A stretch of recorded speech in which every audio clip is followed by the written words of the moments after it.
Yes, a new edition of AOS has been announced, but we're still a solid 3 or 4 months out, so I thought it was time to look at another Mortarch War Scroll, and this time I wanted to do the newest big boy on the block, Ushoran. He is undeniably the most imposing, impressive, and I would argue downright awesome looking of the Mortarchs. He's also the second most expensive, clocking in at 460 points. But just how good is he, and is he worth taking in a Flesh Eater Court's army? Let's dive into his War Scroll and find out. Ushoran is the Mortarch of Delusion, and GW did actually kindly give us his War Scroll for free a little while ago. You still of course need the army book for all the army battle traits and army rules and that kind of thing, but getting his War Scroll for free was just a nice little gift so we can actually see what he can do. And for the 460 points that you pay, he actually has a damn solid stat wheel. He's got a 10-inch move, which means with his impressive 130mm base, he really can get around and into combat very, very quickly. And then when he does get into combat, he can potentially tag quite a few enemy units in order to smash a few units of your opponent into pieces really quickly. It also, I find, is a deceptively quick speed for his overall look and design, so I think in some cases you can potentially surprise your opponent a little bit by just how fast he can get around the board, and they may not be expecting him to have such a good 10-inch move. And in some battle plans in current AOS, you can quite easily end up with a turn 1 8-inch charge with him due to how the deployment is set up, so he actually does have with that movement a really quite reliable way to get into combat very, very fast, which is exactly where he wants to be. With 16 wounds and a 4-up save, he is reasonably tanky, although that isn't the most wounds or the best save out there by any stretch, but he certainly can survive a decent amount. A regular 3+ to hit, 3+ to wound, -1 rend, 1 damage profile that quite a lot of battle line troops have at the moment will have to put nearly 60 attacks into him to get through that 16 wounds and 4-up save. So that isn't bad, but that isn't all that Ushoran has defensively either, because straight off the bat he is exponentially tougher thanks to part of his King's Chalice rule, which grants him a very tasty 5-up ward save. And when you take that into account, your opponent will end up needing to throw about 85 attacks into him to wipe him out in one round of combat, which, let's be honest, isn't particularly likely. So he is durable and he can do a decent job of surviving a fairly hefty amount of damage into him and still be alive to swing back. In terms of his own output, he has 2 weapons. He's got his Scepter of the Carrion King and his monstrous Claws and Fangs. The Claws and Fangs deteriorate from 10 attacks down to 4, but they have a 2-inch range, they hit and wound on 3s, they're -1 rend and they're a flat 2 damage, which is fairly nice for just some bonus attacks. His main weapon though is the Scepter. It only has 3 attacks, but they are brutal ones. He hits on 3s, he wounds on 2s, his Scepter is -2 rend and it does D3 plus 3 damage on each swing, which in AOS is just insane. On average, from the Scepter alone into something like a good battle line like Chaos Warriors, he will do nearly 6 damage, and then with the Claws on top of that, he can look to do another 4 or so he can quite reliably do just over 9 damage to a solid 3-up save defensive profile, which as I said in AOS is really quite good going. On top of that, his War Scroll rules make him even more terrifying, and a lot of that is tied into the main faction battle traits, so we'll take a look at those right now. The Flesh Eater Courts as an army get a Grand Court, which actually doesn't do anything for Ushoran. He is technically Hollowmourn, but he isn't a Knight keyword unit, so he doesn't benefit from that +1 damage, which is a shame because that would be hilariously good if he did. But what he does benefit from is the Noble Deed points, which generate 1 for a hero whenever they cast a spell that isn't unbound, whenever they chant a prayer, or whenever they cause wounds to enemy units, up to a maximum of 6. And so Ushoran, with his 2-cast profile and plethora of attacks, he can easily get up to that 6 noble deed cap in just a turn or two, and when you get to that 6-point cap, you unlock a few very nice benefits. Feeding Frenzy is one of those, and that gives friendly Flesh Eater Courts units wholly within 12 inches, including the hero himself, +1 attack to their melee weapons. So that immediately not only bumps his claws up to 11 attacks, but also his D3+3 damage scepter up to 4, so that alone is a huge boost to his own personal output, on top of the fact that it can buff units around him, and with that big base,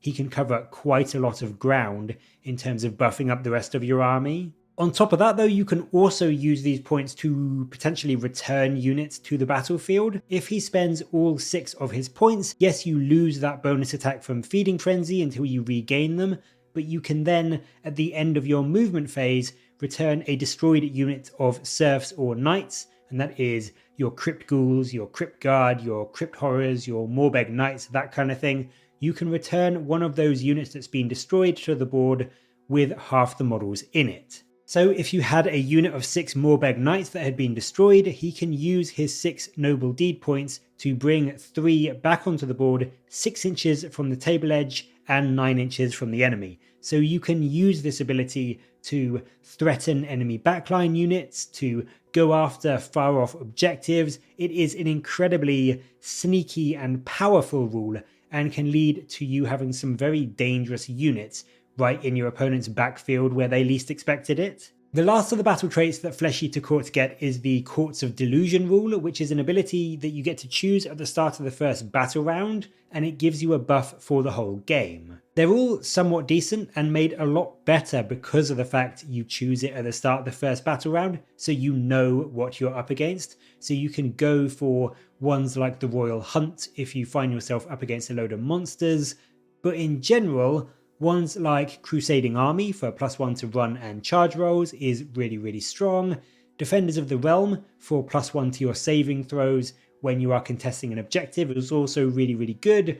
And then the Feast Day allows you to generate that +1 attack from Feeding Frenzy when you have just 4 noble deed points rather than 6, so it's easier to get that kind of boost to your damage output rolling much quicker. And I mean, they are all fairly solid bonuses for your army and act as this very important force multiplier for your force, but Ushoran gives them even more use because thanks to his Epicenter of Delusion trait, this allows you to choose another delusion to bring to your army, and you can change it round each hero phase, so you can really customize how you're going to perform based on how the battle is going. But just getting a second one of these traits and everything within 30 inches gets to benefit from it. Now this aura does drop as he takes wounds, but even on the lowest bracket you still have a solid 12-inch aura, giving you basically a 24-inch bubble where you can basically get that free bonus delusion to buff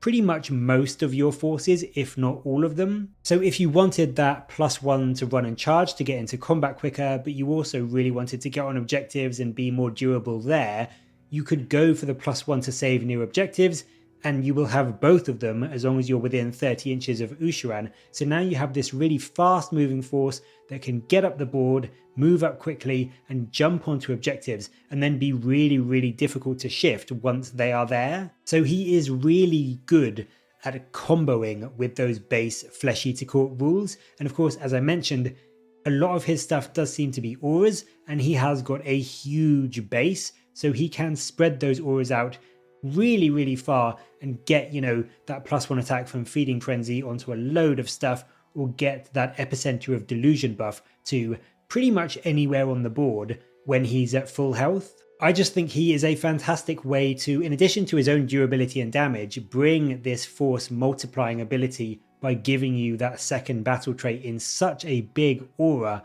And you know, that helps to make his 460 point price tag much more palatable because he's bringing this army-wide buff, and also, you know, potentially bringing units back to help alleviate some of that cost with the noble deed points. If you bring back a destroyed unit, he's just got so much utility and use beyond his own personal damage output. And then on top of the great ways he interacts with the army battle traits, he still has yet more on his profile. The chalice that I mentioned earlier, giving him that 5-up ward save, it also, in your hero phase, allows Ushoran to heal 2d3 wounds. So now on average, if your opponent doesn't manage to kill him in their turn and it swings back round to yours, you will be getting around 4 wounds back on him, which is really significant considering he could very easily be on a 3-up save with that 5-up ward to back him up. He is difficult to put down, and the fact that you can heal, and it's a very, very good heal, getting you a maximum of 6 wounds back and a minimum of 2, means he really can keep on trucking almost all game long. He also gets a buff to his Feeding Frenzy with the Carrion King rule, and what that means is instead of giving it out the +1 attack within 12 inches, it instead jumps out to another whopping aura of 24 inches. And again, it means with his 130mm base, he can be covering nearly 30 inches of the battlefield with +1 attack, which basically means when he gets 6 Noble Deed points, probably your entire army is going to be getting +1 attack, even if they are on some far off distant objective away from you. And what I really like about that is it means you can be a bit more flexible and the army is a bit more forgiving in terms of getting stuff into range, and if you need to stretch your lines out a bit to secure multiple areas of the battlefield, you can quite easily do that and still get all of these really strong, powerful output buffs onto most of your units. As I mentioned, he is also a 2-cast wizard, which is nice. He doesn't get any bonuses to his cast or unbinds, which is a shame, but I kind of understand it and you can't have it all. But he does have a unique spell, which is called Glimpse of Delusion. And this spell, I think overall it's okay. It's hilarious in some situations, but with a casting value of 7, it's just not super reliable on him. But what it does is it lets you choose an enemy model within 18 inches and you pick one of that model's weapons, and you can basically attack another enemy unit that is in range of it. So if you had a hero walking up beside a unit of infantry, you can basically cause that hero to think its allies are enemies and just swing straight into them. It's not always going to do a huge amount depending on what is near what, but if you had, say, Radakar the Beast moving up near some skeletons, you could pick his blood slick claws and smash into those skeletons and probably kill about 4 or 5 of them off. Or if you have something hilarious like Scarbrand or a Bloodthirster near something, you could just make them go crazy and chuck a load of attacks into another poor demon who would... I mean, let's be honest, if it's Scarbrand, they probably wouldn't be all that surprised because that's what you get when you get too close to Scarbrand. But you can do a load of damage with the right unit near the right enemy unit if you kind of plan it nicely. I would say overall it's a solid spell, it's a fun spell. It isn't going to be wiping out enemy units every turn or anything like that, and I think it won't go off as much as you would maybe like with that casting value of 7, but when it does, with the right targets, you can absolutely take a small chunk out of an important enemy unit and just feel all the more hilarious for it by making your opponent's own model do it. His final War Scroll ability is in some ways the most powerful. Shroud Cage Fragment is a 3-inch aura, and at the start of the combat phase, you subtract 1 from the bravery of every enemy unit in that range until the end of the battle. And this has been clarified in the latest FAQ that this does indeed stack. So every combat phase, that enemy unit is at -1 bravery, and it just gets worse and worse and worse. And this is ridiculously good for making extra models flee from battle shock. Even just 2 combat phases against Ushoran will turn things with a solid bravery of 8 down to a 6, meaning they will have a much higher chance of failing and having extra models flee from combat. That alone is a brutally strong mechanic in AOS because of the fact that it persists all game long, but on top of that, you also roll 2d6 for each enemy unit within 1 inch of Ushoran, and if you beat their bravery, they suffer from fight last for that phase. So even if an enemy unit charges you, you then immediately subtract 1 from their bravery, and then you roll 2d6. So if you get charged by something like a unit of Volkite Berserkers, they are now bravery 6 instead of 7, so if you roll above average on your 2d6 roll and get a 7, you will make them strike last, and that means that Ushoran can go to town on them before they even swing. And of course, this, as I said, just gets worse and worse and worse for the unit as the battle drags on. All the while, Ushoran can be hitting them first, hopefully surviving, and then regenning 2d3 wounds in your hero phases until you potentially drop them down to bravery 1 potentially, meaning you automatically make them strike last with your 2d6 roll being a minimum of 2 every single combat. It's just a really strong ability, I think, and the fact that it is an aura and it affects everything around him and that it stacks is just so powerful, and it brings even more utility to Ushoran and ways that he can combo with various other effects and abilities in your army which also impact bravery, and it means that he can quite confidently get into combat with stuff, take a punch and survive, and then hit back really, really hard, all the while he is debuffing enemy units, making your opponent hurt themselves with his spell, and just buffing your army, and generally being this all-rounder unit that can do everything fairly well, that just also happens to hit like an absolute truck. Ushoran for me is a fantastic model. He's arguably one of the coolest Mortarchs, if not one of the coolest models in AOS at the moment. And yes, he is pricey at 460 points. He is nearly a quarter of your army in a 2k game. But at that cost, you can still bring a lot of other units for him to buff up and heal as you need and just support. You aren't forced into an army of just a few minimum units plus him like you are with Nagash, for instance. And I personally think from a competitive standpoint, he is one of the better Mortarchs.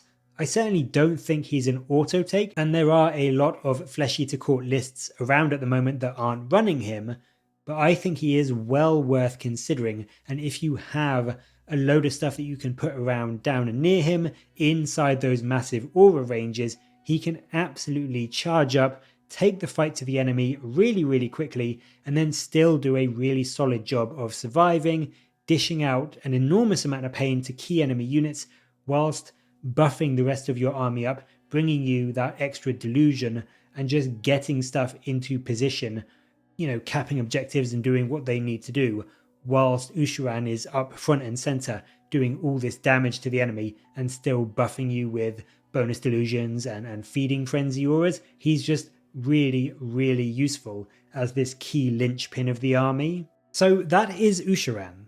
As always, I'd love to know what you think. What do you make of his rules, and do you run him in your Flesh Eater Court lists?